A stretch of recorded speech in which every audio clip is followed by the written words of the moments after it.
I'll never forget the look on his face when he leaned across the table and said, "Dad, 33 million is mine. You're nothing." In that instant, years of sacrifice, love, and trust shattered like glass. Betrayal doesn't always come from enemies. It cuts deepest when it comes from the very people you once carried on your shoulders. That wound doesn't just sting, it reshapes your soul forever. Before we dive into today's story, I recommend you hit that subscribe button and turn on the notification bell, so you never miss a new story filled with drama, resilience, and unexpected twists. If you enjoy this video, type 1 in the comments. If not, type 0 to let me know how I can make better content for you. Now, settle in, get comfortable, and maybe grab your favorite drink, because this is a tale you won't want to miss. Let's get started. The wind coming off Lake Superior has a way of cutting through even the thickest coats, but to me it has always carried a kind of comfort. It was the same wind that whistled through the trees when I first laid the foundation of North Star Lodge with Elaine, my late wife. At 62, I still rise before the sun, put on the same wool sweater she knitted decades ago, and set the coffee pot on the stove. That smell is my anchor, the first step in a routine I cling to now that she's gone. Our house sits on the outskirts of Duluth, a timber-framed lodge overlooking the frozen lake. When we built it, Elaine insisted on wide windows so the light could pour in. In winter, the panes frost over, but when I scrape them clean, I can see the freight trains rolling in the distance, their whistles echoing across the ice. Those sounds remind me that life moves forward, whether you're ready or not. After breakfast, I keep busy, clearing snow from the porch, sharpening tools in the shed, fixing hinges that squeak from the cold. These small rituals fill the silence. They also keep me from dwelling too much on the emptiness of the lodge, without Elaine's voice humming along with the radio. My shoulder isn't what it used to be. The surgery to repair the rotator cuff forced me to slow down. Some mornings, the stiffness feels like a chain across my chest. Still, I manage, though I notice how fatigue creeps in faster than it once did. I've always been a man of order. Decades working as a mechanical engineer taught me to document everything. I keep notebooks stacked in a drawer by the fireplace. Numbers, expenses, stock performance, even the dates of every home repair. Elaine used to tease me about my second Bible, but she also knew those habits were the reason we built the life we did. When I sold my share of the company years ago, we poured the proceeds into bonds, municipal securities, and a portfolio of safe investments. The total grew quietly, like snow layering on the ground until one day you look out and see a white world. Today, those assets stand at roughly $33 million, a figure that feels unreal when I think of the lean years when we stretched coupons and skipped vacations. The money isn't just numbers, it's a trust, literally. The Hargrove Family Trust, created after Elaine passed, designed to secure the house, fund my retirement, and leave Mason, our only son, a future that didn't depend on debt. Mason is 37 now, a broker who thrives on the rush of markets. He lives for risk, something I never could. Our relationship has grown strained. I used to take him fishing, show him how to repair a carburetor, but somewhere between adolescence and adulthood, we lost each other. He started speaking a language of options and leverage, while I stayed with blueprints and woodwork. Kendra, his wife, is polished and sharp. She runs Harbor and Hearth Renovations, a company that promises to breathe new life into old homes. On the surface, it sounds admirable. She carries herself like someone accustomed to winning arguments before they begin. Since my surgery, she's been eager to help with paperwork. At first, I thought it was kindness, but the way she hovered, bringing forms, encouraging me to sign here, initial there, made me uneasy. She often assured me, "It's just easier this way." Mason has started to echo her tone. At family dinners, he'll remark that I should let the younger generation manage the heavy lifting. He calls my record-keeping old-fashioned. "Money needs to work harder, Dad," he says, a smirk tugging at his lips as if he already owns the future. I nod and sip my coffee, but inside I feel a quiet warning stirring. Elaine's absence magnifies everything. If she were here, she would have smoothed the edges, reminded Mason of the sacrifices that built this life, reminded me not to be so rigid. Instead, I sit alone at the dining table, her photo framed on the mantel. She is smiling in that picture, flour on her cheek from baking. Sometimes I speak aloud to it, telling her about the weather, the stock performance, even Mason's comments. I imagine her voice answering back with the line she often repeated when we managed our household accounts. Keep receipts, Tom. Always. The house itself stands as both fortress and museum. Every beam carries memories. The carved banister still shines with the polish Elaine rubbed into it every spring.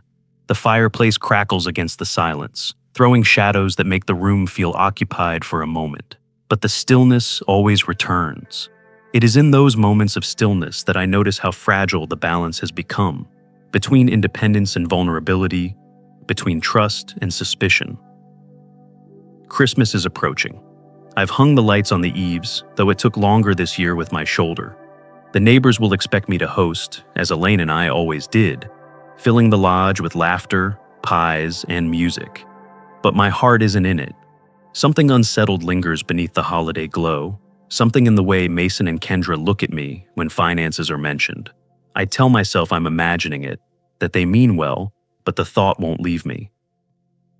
That morning, after my second cup of coffee, I stood at the window, staring at the frozen expanse of the lake. The sky was pale gray, the kind of color that warns of heavier snow to come. I tapped my notebook with a pen, underlining the last entry. My instincts, honed by years of engineering, whispered that records matter more now than ever. As I looked at Elaine's photo, I heard her voice as clearly as if she were in the room. Keep receipts, always. If you're still watching and this shocking beginning grabbed you, please comment number 1 below so I know you're here with me. Now, let's move into the next part. The sky over Duluth that morning carried the weight of a storm. Snow pushed across Lake Superior in sheets, painting the horizon a flat gray. I pulled on my heavy coat, eased my sore shoulder into the sleeve, and stepped out into air so sharp it felt like glass against my lungs. My truck groaned as I started it, the engine reluctant, the tires crunching through ice on the driveway. I told myself it was just a routine meeting with attorney Harold Falk, but my gut disagreed. Years of engineering taught me to trust instincts when something felt off, and that morning every gear in me warned that I was walking into more than a legal formality. The law office was warm and polished, with oak-paneled walls and certificates in frames that tried to reassure me. The faint smell of stale coffee hung in the air. Mason was already there, lounging like he owned the room, his legs stretched out, one arm draped casually over the chair. He didn't even stand when I walked in. Kendra sat beside him, sharp and composed, perfume sharp enough to sting. She smiled, though it was the kind of smile that carried no warmth, only confidence. "Mr. Hargrove," Falk greeted me with a voice as dry as dust. He slid a folder across the polished table, his expression neutral, almost bored. "We've finalized the transfer of assets. North Star Lodge, the investment accounts, the Hargrove Family Trust. Everything is now under Mason's name, pursuant to the durable power of attorney executed 2 months ago." For a moment, I thought I had misheard. My stomach tightened as I looked at the folder. Inside, page after page bore neat legal language. Then I saw it, my own fingerprint stamped on the transfer form, dated exactly 2 months back. The same week I'd been fresh from surgery, half drugged, barely able to move my arm, let alone sign legal papers. Mason leaned back, smirking, arms crossed, as if he were announcing a football victory. "It's all done, Dad. The lodge, the accounts, 33 million, mine now. You don't have to worry about it anymore." I stared at him, my mind a fog of disbelief and calculation. 33 million. My house, my savings, every long shift, and every sacrifice Elaine and I had made, gone with a swipe of ink and a false smile. Kendra rested her hand on the table, her voice dripping with false sweetness. "It's easier this way, Tom. You should focus on your health. Let Mason handle the complications." She said the word health like I was being put to pasture. The lawyer cleared his throat, tapping the signature line. "All notarized and witnessed properly. Ava Pennington certified the documents." The name hit me like a pinprick. I had never met this Ava, yet her neat signature was printed beside my blurred fingerprint. My memory flickered. Kendra at my bedside after surgery, holding a tablet, guiding my groggy thumb onto the screen. Just hospital discharge papers, she had whispered.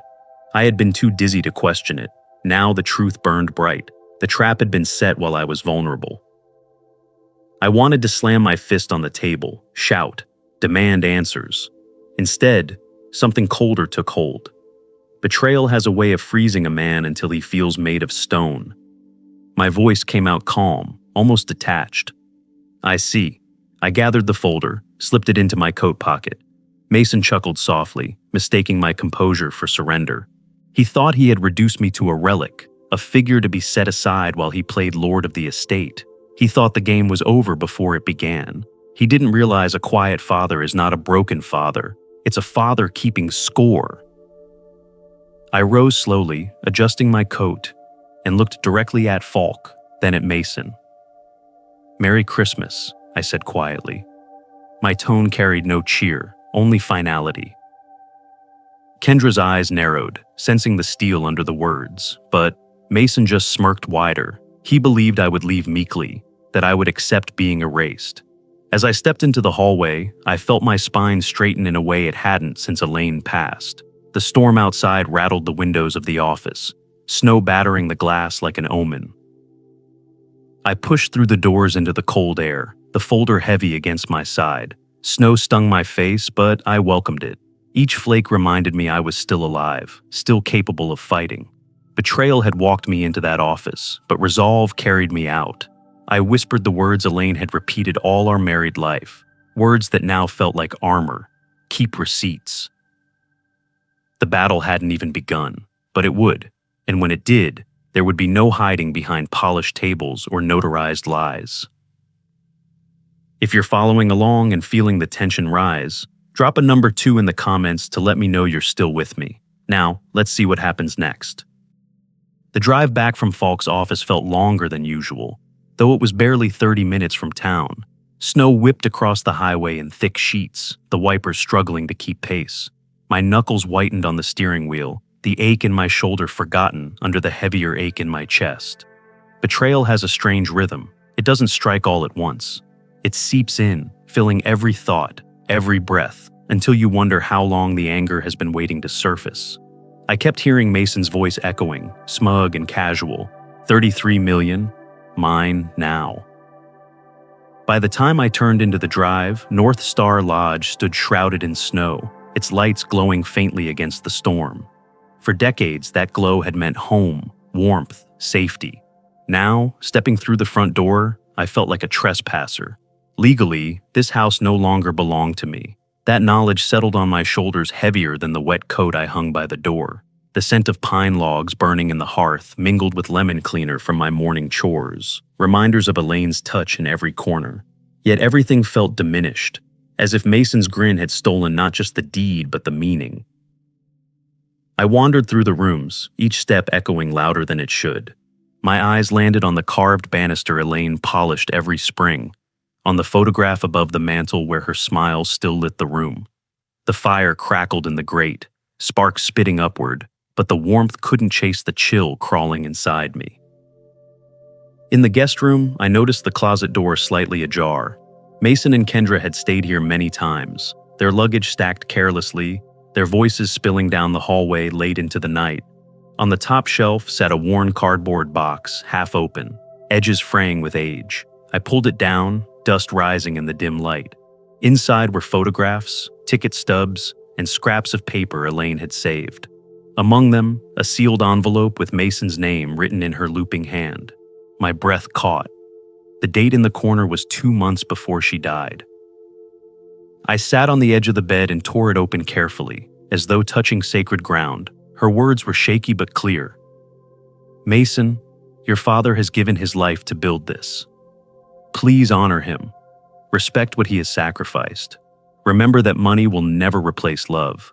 I know you struggle to understand him, but I promise his heart beats for you as much as it did for me. Don't forget who you are." The letter trembled in my hand.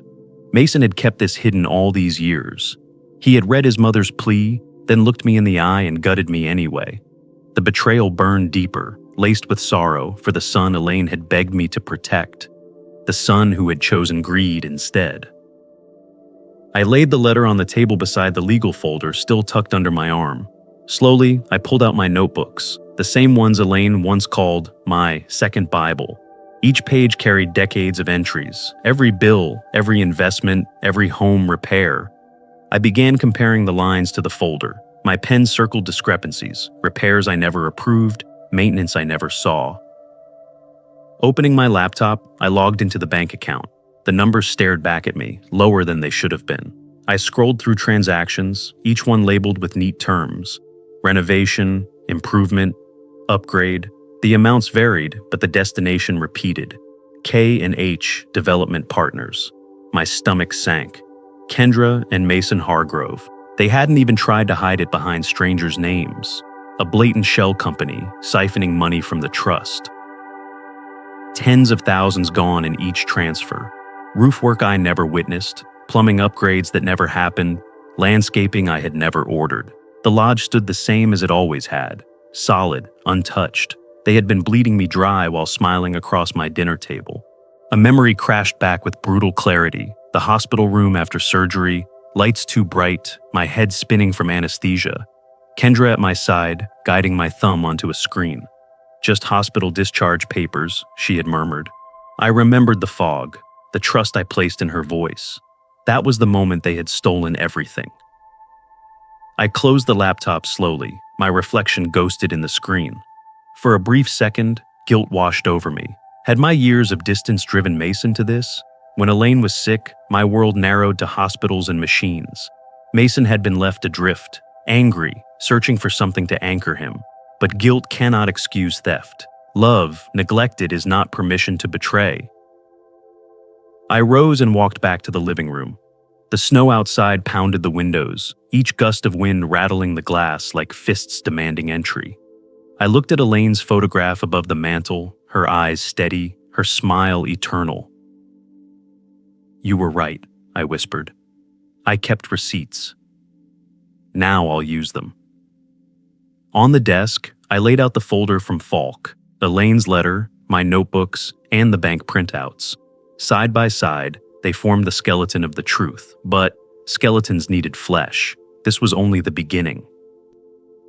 I pulled a fresh notebook from the drawer, opened to the first page, and pressed my pen hard against the paper. One word in block letters filled the space: war. The storm outside howled louder, but this time it didn't sound threatening. It sounded like agreement.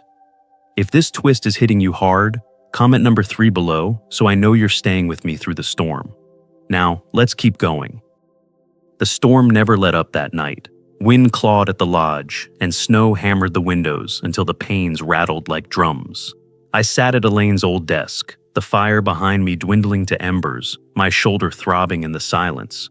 But it wasn't pain that kept me awake. It was betrayal.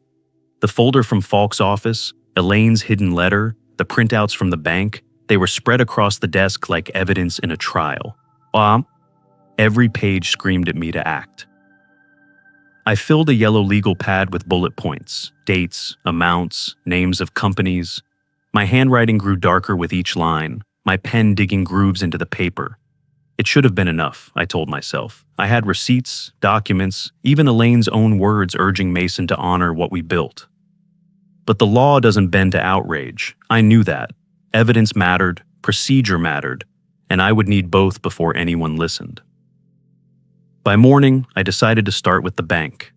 If the money had been stolen, surely someone there would help me trace it. I drove into town as the snow eased, the streets slick with ice, salt trucks grinding past. The bank's brick facade looked the same as it had for years, but when I stepped inside, the warmth felt hollow. Janet Collins, the branch manager, greeted me with a strained smile. She had known Elaine, even sent flowers after the funeral. Her eyes softened as I explained, sliding my notebook and folder across her desk. "There are transfers here I never approved. I was recovering from surgery. I couldn't have authorized them." She studied the pages, her brow furrowing, but then she sighed. "Tom, everything here is tied to your fingerprint and a notarized power of attorney. On paper, it looks legitimate." I leaned forward, the frustration boiling in my voice. "Janet, you know me. Do you really think I signed my house away while I was half drugged in a hospital bed?" her hands folded neatly. I believe you. But belief isn't evidence in the banking system. What I can do is flag your accounts, note suspected irregularities. Beyond that, it will require a formal investigation. Sympathy. That was all she could give me. I left the bank with papers still in my coat pocket, anger pressing down like the snow on the rooftops. On my way home, I detoured to Northern Ridge Roofing, the company Mason claimed had replaced the lodge's roof. A bell above the door jingled as I stepped inside. The foreman, a stocky man named Rick Morales, looked up from behind the counter. "Help you?" I asked if his crew had worked on North Star Lodge in recent months. He rubbed his chin. "Not in years. Only job I remember was a patch on the back bathroom roof. Must be 10 years ago." I thanked him, my jaw clenched tight. Another lie, another receipt that proved nothing in court, but everything in my gut. Driving back through the snow, the weight of memory pressed in. I saw Elaine in her final weeks, the way she'd taken my hand and whispered, "Don't let Mason lose himself." I had promised to try, but had I already failed? Had my silence while she was sick driven him toward resentment so deep it turned into theft? Guilt tangled with fury until I could barely tell them apart. When I reached the lodge, Mason's car was already in the drive. He and Kendra stood in the kitchen, as if they owned the place, mugs of coffee in their hands. I dropped the folder on the table, opened it to Elaine's letter and the bank records. My voice was steady, though my hands trembled. "Care to explain this?" Mason barely glanced down. He leaned back against the counter, his smirk infuriatingly calm. "You're too old to manage this, Dad. We're protecting the assets before you lose track." Kendra set her mug down carefully, her tone sharp as glass. "The papers are signed, Tom. It's done. You can make yourself sick with suspicion, but it won't change the facts." For a moment, the room spun. My pulse thundered in my ears, my body urging me to shout, to throw something, to break through their arrogance with the rawness of my pain.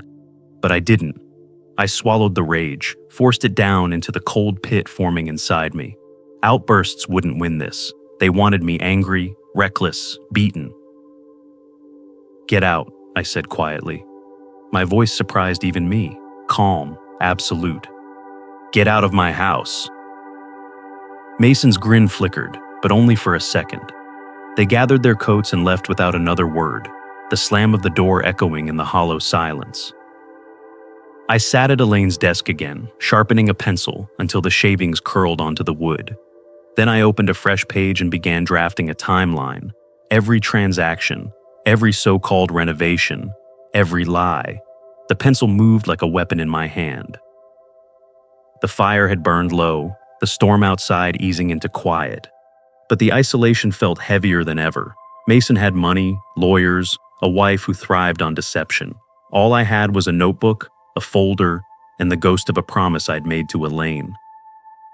Still, as I closed the notebook that night, one thought steadied me. If the system wouldn't listen now, I'd find someone who would. The fight wasn't over. It had barely begun. If you can feel the weight of this betrayal, please comment number 4 below to show me you're still here. Now, let's push forward. The snow had finally stopped, leaving the world outside glazed in white and silence. The air was brittle, sharp enough to sting the lungs, but inside the lodge, the crackle of the stove filled the morning with warmth. I was pouring coffee when the front door burst open without a knock. Mason walked in like he owned the place, boots tracking melted snow across the floor. "Dad, we need to talk," he announced, voice clipped, impatient. He didn't even look at me as he shrugged off his coat and tossed it over a chair. His presence filled the kitchen with tension before he'd said another word.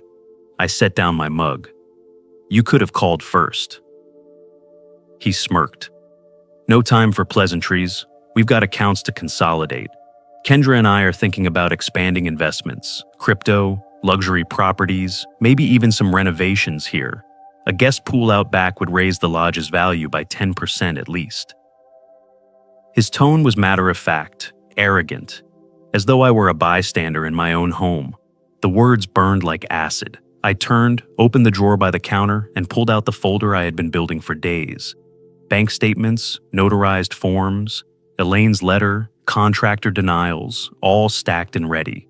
I set it on the table with deliberate calm. "This isn't consolidation," I said quietly. "This is fraud." Mason's smirk faltered, then hardened. He stepped closer, towering with the confidence of someone convinced of his invincibility. "You don't understand how this works. Families build wealth by consolidating assets. You're clinging to paperwork and tradition while the world moves forward. I'm making sure the Hargrove name grows instead of rotting with you." I opened the folder wider, pointing to the highlighted transfers. "Northern Ridge Roofing never touched this house. These invoices are lies. And here, money funneled to K&H Development Partners. That's you and Kendra. This isn't growth, Mason. It's theft." His face flushed. "You think you're so righteous. Do you know what it was like growing up under your roof? Watching you worship Elaine, pour every ounce of attention into her while I was left in the shadows? When she was sick, you disappeared into hospitals and pity while I had to figure out what it meant to be a man. I was invisible to you. Don't act like you're some saint who never failed me." The words cut deeper than I expected. They opened a wound I had buried beneath years of silence.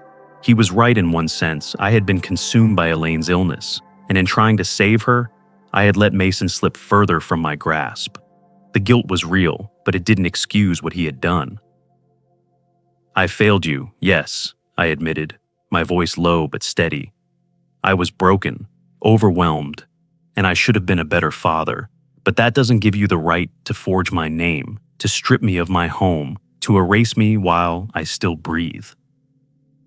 Mason's jaw clenched, his hands balled into fists at his sides. "You're irrelevant, Dad. Too weak to manage what you built. We're protecting the legacy from you."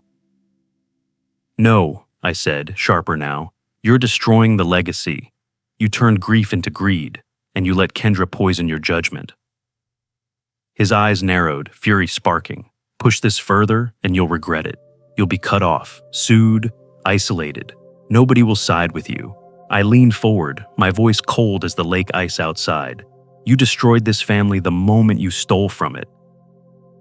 Silence fell heavy between us, broken only by the tick of the old clock on the wall. Mason's chest heaved, but he didn't reply. He grabbed his coat, swung it over his shoulder, and stormed out, slamming the door hard enough to rattle the windows. The sound echoed long after his car tires crunched down the snowy drive. I stood in the stillness, my own breath steady, my pulse no longer racing. Fear had left me. In its place was a clarity I hadn't felt in years. For the first time since Elaine's death, I knew exactly what I had to do. I gathered the documents back into the folder, stacking them neatly like ammunition. This wasn't just about family anymore. This was about truth, about dignity, about the promise I had made to Elaine. I would not fight Mason in whispers behind closed doors. I would fight in daylight, with witnesses, with evidence no smirk could erase. I walked into the living room, the photograph of Elaine smiling down from the mantel. Her eyes seemed to meet mine, calm and certain. "He thinks he's won," I whispered to her, "but he hasn't met the man you married yet." Outside, the world was silent, the storm gone, leaving a brightness across the snow that made it almost blinding. It felt like a signal. The real battle was only beginning. The morning after Mason stormed out, the lodge was still. The storm had passed, leaving the lake outside glazed with ice and the trees coated in white. Yet inside, my chest still throbbed from the clash. His words echoed in the silence. Lawsuits, isolation, destruction. The threats were sharp, but sharper still was the knowledge that if I did nothing, they had already won. I sat at the kitchen table with my coffee cooling untouched, staring at the folder I had built. Every paper, every note, every bank transaction, it was both a lifeline and a weapon. My mind wrestled with two futures. One path was silence. I could let Mason and Kendra have their victory, retreat into the background of my own home until I was nothing but a shadow. The other path was fire. Expose the truth, drag everything into the light, risk my son's wrath and the ruin of whatever fragile bond remained. Elaine's voice returned to me, not in sound, but in memory. "Don't let silence bury you." She had said those words one night when I had tried to avoid talking about her illness. They struck harder now than they had then. By mid-morning, I picked up the phone. My first call was to Linda Barrett, an old friend of Elaine's and manager at a credit union downtown. She had always been sharp with numbers, trustworthy in a way banks rarely were. I explained the situation, my voice tight with shame and anger. She invited me to bring the documents. Linda studied them carefully, her eyes narrowing at the patterns of transfers, the shell company initials, the signature of a notary neither of us recognized. Tom, this isn't just sloppy bookkeeping. This is a pattern, and it's not your imagination. You've been taken advantage of. She leaned closer. But you need more than sympathy. Take this to senior legal aid. They'll know how to push it forward. The thought of dragging my son's name through courts and offices felt like swallowing glass. But Linda was right. Sympathy wasn't enough. Action was. That afternoon, I drove into Duluth, the streets slick with ice, and entered the modest office of Duluth Senior Legal Aid. The receptionist guided me to a small conference room where a young attorney named Claire Jennings waited. She couldn't have been more than 30, but her posture was sharp, her eyes sharper. I laid the folder on the table, spreading out its contents like cards in a losing hand. Claire listened without interruption, then sifted through the papers methodically. "You're describing elder financial abuse," she said plainly. "Fraud carried out during a period of medical incapacity. The law takes that seriously." She looked at me directly. "The choice is yours, Mr. Hargrove. Do you want quiet mediation or full prosecution?" The words weighed on me heavier than the storm ever had. Prosecution meant headlines, hearings, shame attached to my son's name.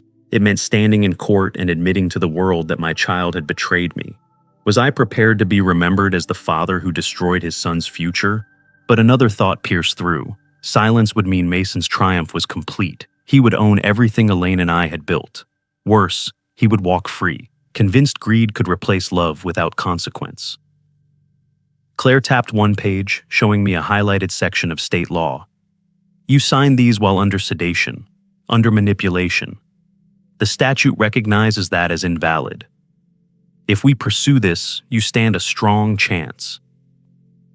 That night back at the lodge, I pulled Elaine's letter from the envelope again. I read her words to Mason, her plea for him to honor his father. She had hoped love would guide him, but love had failed. Truth was all I had left. I sat by the fire, staring at the photograph of us in younger years, her hair catching the sunlight, my arm around her shoulders. My voice cracked as I whispered, "If love couldn't save him, maybe truth can." The decision settled in my chest like a stone. I called Claire the next morning. "Do it," I told her. "File the complaints, gather the witnesses, make it public." My voice no longer trembled.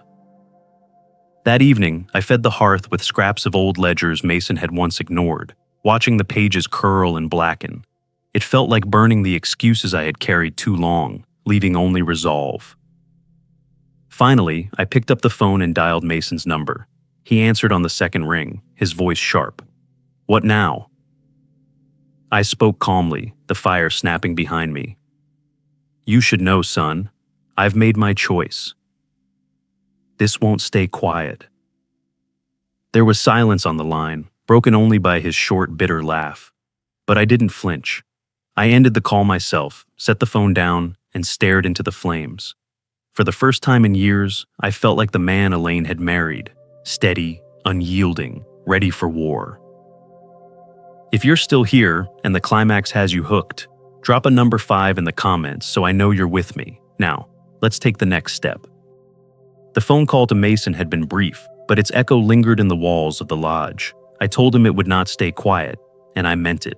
For the next 2 days, the air felt heavier, as if even the timbers of North Star Lodge were bracing for impact. The silence didn't last. Mason's voice came first.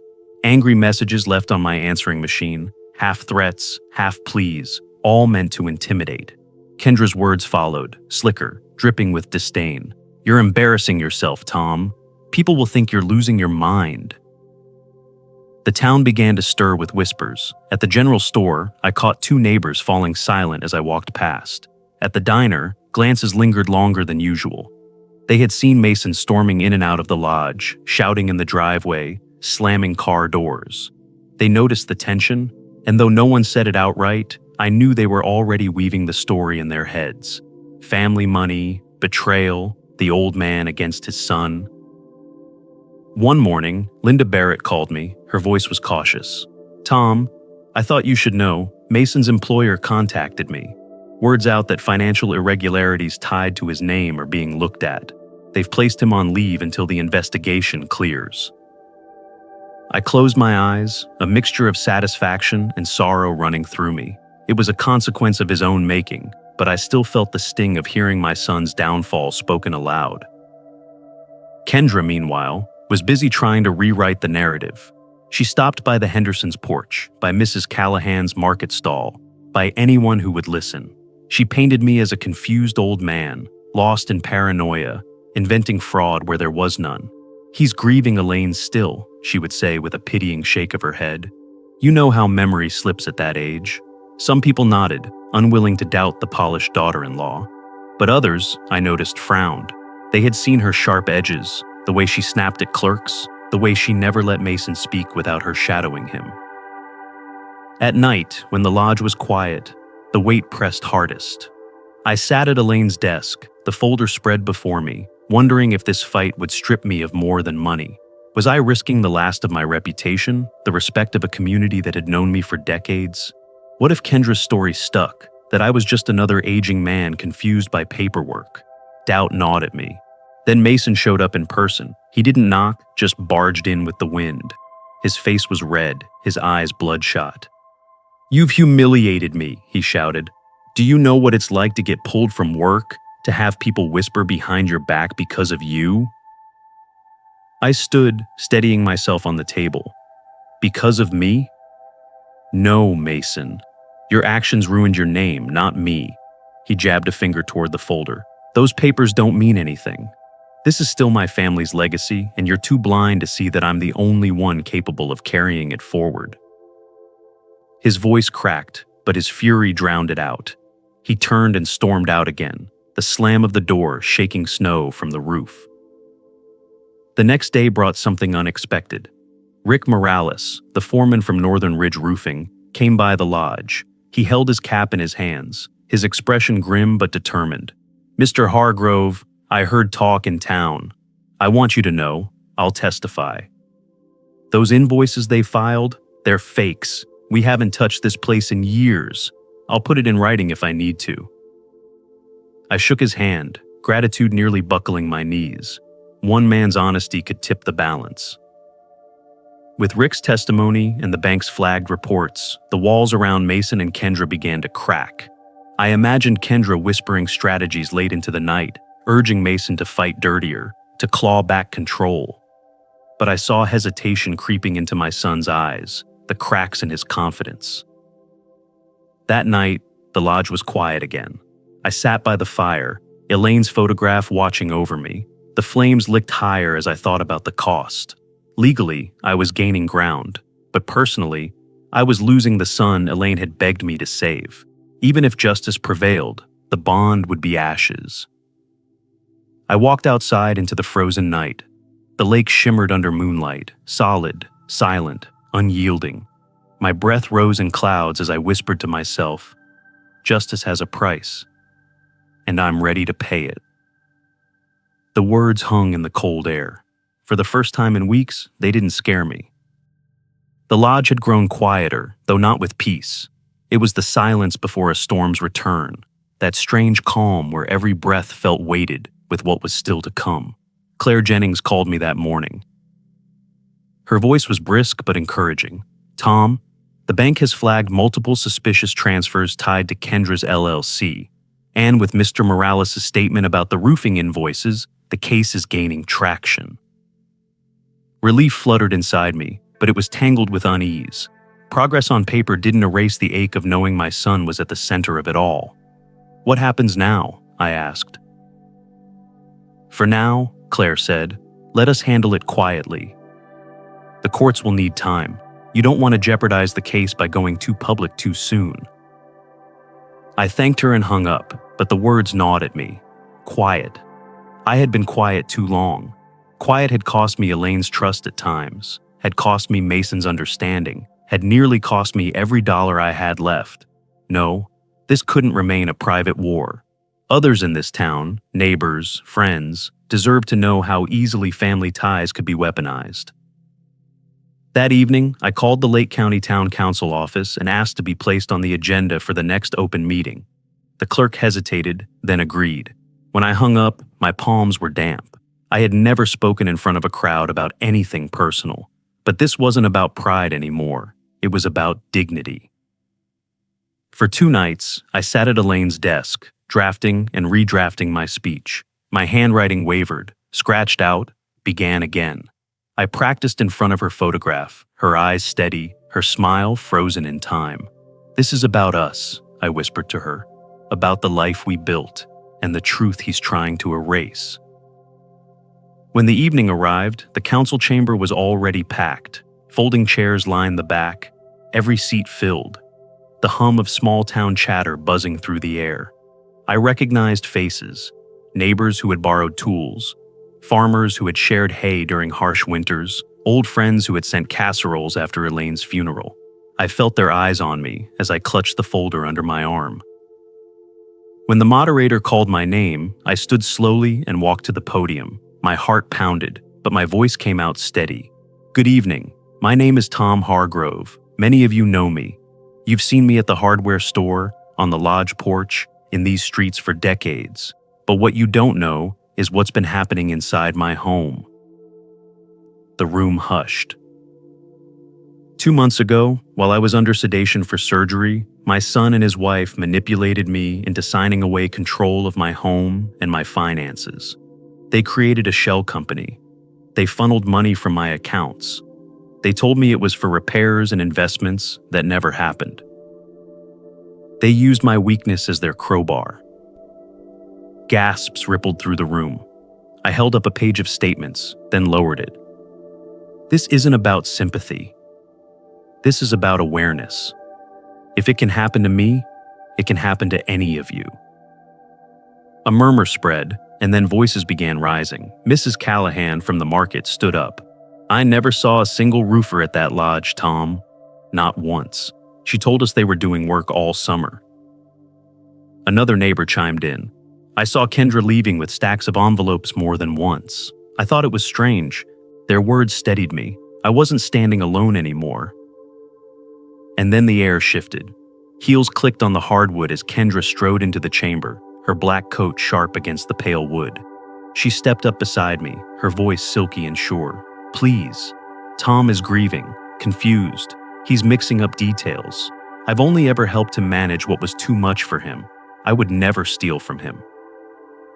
Her performance was polished, her tone dripping with feigned patience.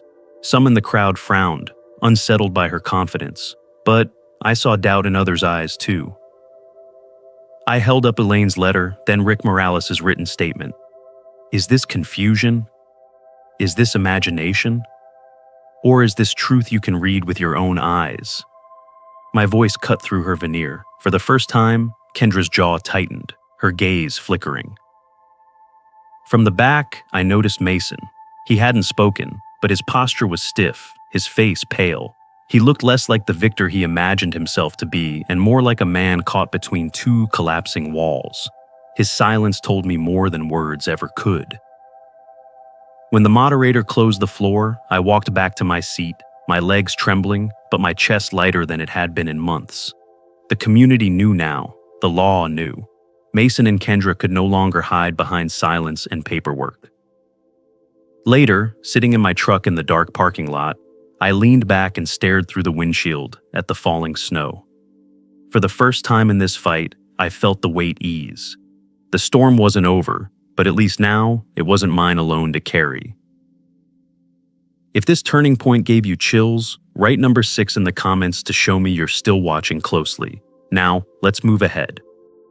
The morning after the council meeting, I woke to the sound of the phone ringing. The story had already spread. By noon, Lake County was buzzing, and by evening, a local news crew parked outside the lodge. Neighbors whispered in grocery aisles, at the diner, in church pews. Some spoke with sympathy, others with disbelief, but everyone knew the truth was no longer hidden. For decades, my name had been tied to North Star Lodge. Now it was tied to betrayal, survival, and a fight for dignity. Claire called me that afternoon. Her tone carried both gravity and encouragement. "Tom, with the contractor's statement, the bank records, and the testimony from the council meeting, the state is moving forward. They're pressing charges of elder financial abuse and fraud. Formal proceedings will begin next week."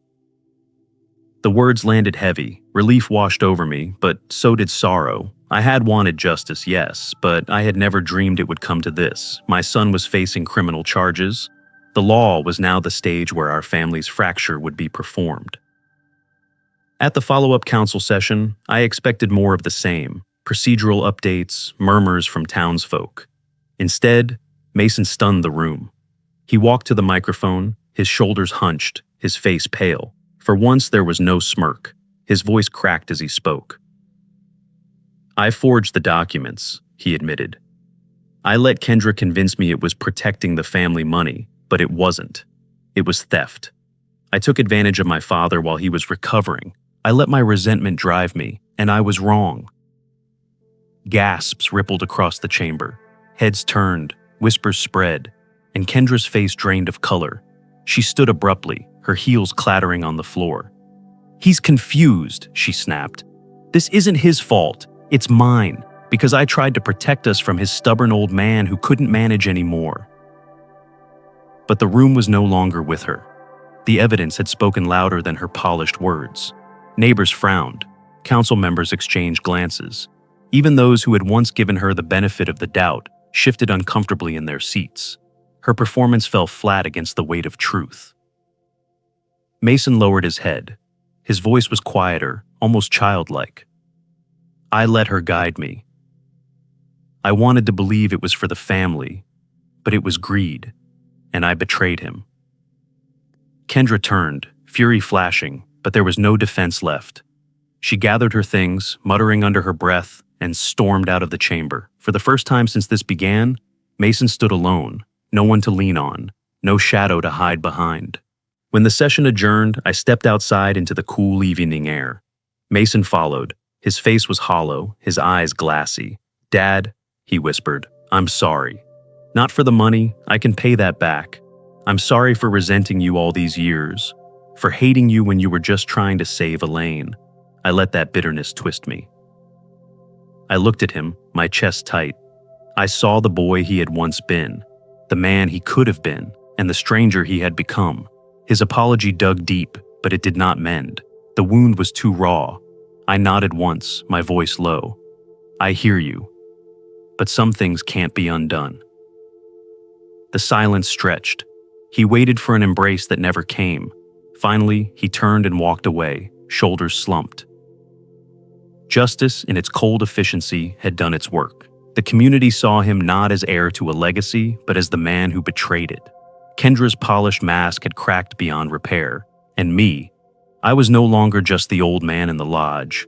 I was the man who stood, who refused to be erased, who carried his truth into the open. Neighbors rallied. Mrs. Callahan stopped by with a casserole. The Hendersons offered to testify if needed. Even those who had doubted me looked me in the eye and said, "We're sorry, Tom. It didn't erase the pain, but it softened the edges." That night, I sat at Elaine's desk. I locked the folder, the evidence, the statements, the letters, into the drawer. It had served its purpose. I stared at her photograph, her smile eternal. "It's done," I whispered. "I kept my promise." I stepped outside into the crisp night. Snowflakes drifted softly, not in fury, but in quiet descent, covering the scars of the earth with a fresh blanket. The storm had passed. Scars remained, yes, but they were mine to carry with dignity. The lodge felt different in the days after Mason's confession. The chaos that had consumed me for months began to fade, leaving a kind of quiet that wasn't threatening anymore. Snow drifted over the pines and wrapped the hills in silence. For the first time since Elaine's death, the house felt like it could breathe again. Neighbors stopped by in small, unspoken acts of kindness. Mrs. Callahan brought another casserole. The Hendersons stacked wood by the porch, and a few friends simply sat with me over coffee. No speeches, no pity, just presence. Their gestures told me something important. Respect could be quiet, too. I walked the hallways at night, letting old memories wash over me. Mason's face haunted me most, not as the son who smiled in childhood photographs, but as the hollow man at the microphone, admitting the fraud for all to hear. Justice had stripped him bare, but it hadn't healed us. Maybe it never would. Silence had cracked us apart years ago, and greed had widened the gap until nothing could span it. Still, something inside me had changed. I was no longer afraid of what others thought of me. Too old, too frail, too easy to dismiss. My voice, once ignored, had carried weight in courtrooms and council halls. In speaking out, I had reclaimed more than my name on a deed. I had reclaimed my dignity. One evening, I opened Elaine's letter again. Her words, written for Mason, had once pierced me with grief. This time, they steadied me. They weren't proof of what I had lost, but a reminder of what I had survived. Elaine had believed in resilience, and now I chose to live by it. A few days later, Claire Jennings stopped by the lodge. She carried a folder of updates, her tone firm and professional. "Tom, the state attorney has officially filed charges. And more than that, your case is being studied as precedent. It could reshape protections for seniors across Minnesota." She gave me a small smile. "Your fight isn't just for you anymore. It's for all of them." Her words sank deeper than any court ruling could. This wasn't just my war. It had become a shield for others. The following week, I spoke at the local senior center. The room was simple, filled with faces lined by age and quiet endurance. I told them my story, how a father could be betrayed, how silence can cost everything, and how dignity can be stolen with a fingerprint. I didn't ask for sympathy. I asked them to remember they had a voice. Heads nodded, a few eyes brimmed with tears. In their silence, I heard recognition. Back home, I began repairing the lodge with the help of neighbors. Loose shutters were tightened, broken steps replaced, shingles patched. Every hammer strike felt like stitching life back together. The house stood sturdier than before, and so did I. One evening, as dusk fell, I stepped onto the porch. The lake shimmered in fading light, snow glittering under the moon. I thought about what I had lost, money, trust, and perhaps forever, the bond with my son. But I also thought about what remained, my will, my name, and the strength to stand when others wanted me erased. It struck me then that the story was never about wealth. It wasn't even about betrayal. It was about silence and how abusers count on it to keep their power. I had broken that silence, and in doing so, I had found myself again.